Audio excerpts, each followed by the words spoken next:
পর্যন্ত 10 মাস 6 মাস থেকে 6 বছর পর্যন্ত শিশুদের জ্বর হলে হঠাৎ করে খিঁচুনি হইতে পারে, এটা একটা স্বাভাবিক ব্যাপার। এই ওদের কথা শুনলেন।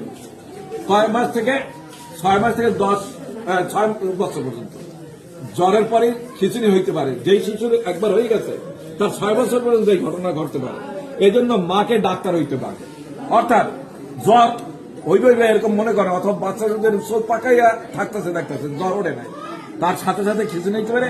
আপনি গায়ের কাপড় খুললা ঘরের স্বাভাবিক পানিতে গা মুছে দেওয়া, ফ্যান সারিয়ে দেওয়া, আর কি জ্বরের ওষুধ খাওয়াই দেওয়া।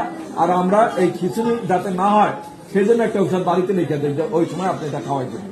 এই কাজটা 6 বছর পর্যন্ত করলে এই থেকে কিন্তু মির্গি বাইরে হয়, মির্গি বা ইপিলেপসি বলি, এই রোগটা হবে না। আর যদি আপনি যত দেরি করবেন, যেমন আধা ঘন্টা ধরে খেতে দিলেন, 45 মিনিট ধরে খেতে দিলেন, তাহলে ব্রেনের ক্ষতি হইয়া মির্গি বাই, আপনারা এই দেশে কি বলেন, মির্গি রোগ হতে পারে। এটা কিন্তু খারাপ আজীবন চিকিৎসা।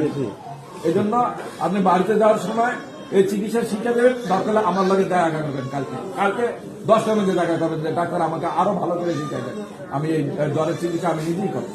আপনাকেই ডাক্তার নিতে হবে। আপনি বারবার এখানে আইসে আপনার বাচ্চার এই খিচুনি কন্ট্রোল করতে পারবেন।